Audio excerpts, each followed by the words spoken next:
जय माता रानी की। संस्कृत ज्ञान चैनल में आप सभी का स्वागत है।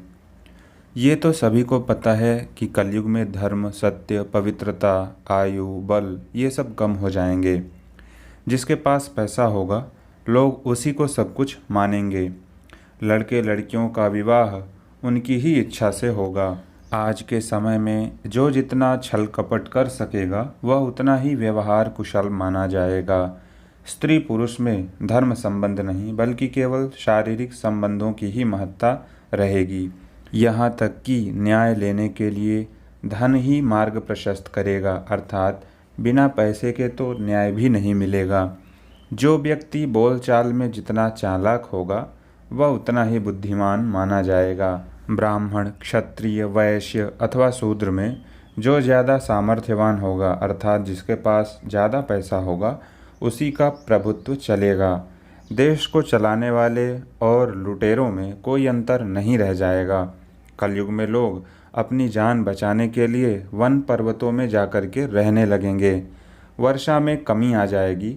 अन्न जल के लिए लोग एक दूसरे को ही मार देंगे। सारे मौसम, ऋतुएं सब प्रतिकूल हो जाएंगे। ठंडी के दिनों में गर्मी और गर्मी के दिनों में ठंडी, और अनायास ही कभी भी बारिश होने लग जाएगी। घोर कलयुग आने पर मनुष्यों की आयु केवल 20 से 30 वर्ष की ही रह जाएगी। मनुष्यों का कद भी बहुत छोटा हो जाएगा। धर्म को धारण करने वाले पाखंडी बन जाएंगे।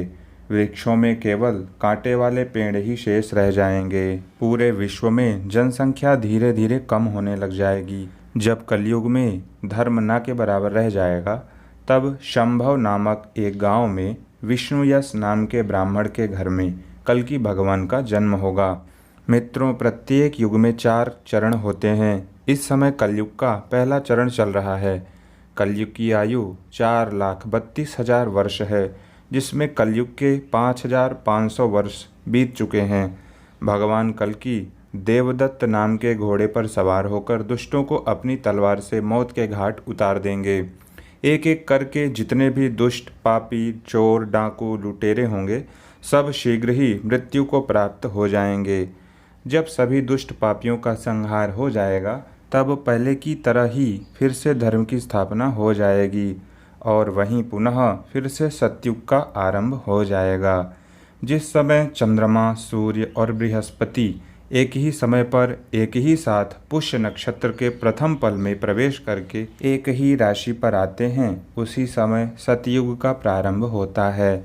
और जिस समय सप्तऋषि मघा नक्षत्र पर विचरण करते हैं, उसी समय कलयुग का आरंभ होता है। कलयुग के अंत में कल्कि भगवान की ही आज्ञा से भीष्म पितामह के पिता देवापी और इक्ष्वाकु वंशी मरु पुनः इस कलयुग में आकर के वर्ण धर्माश्रम का विस्तार करेंगे।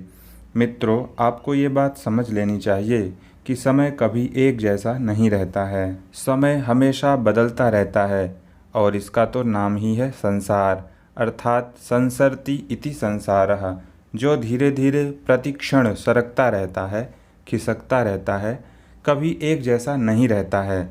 कभी किसी का खराब समय होता है तो कभी किसी का अच्छा समय होता है, परंतु समय हमेशा अच्छा या हमेशा बुरा किसी का नहीं रहता है। इसलिए आगे बढ़ो और अपने लक्ष्य तक पहुँचो। क्या पता कब आपका भी समय अच्छा आ जाए।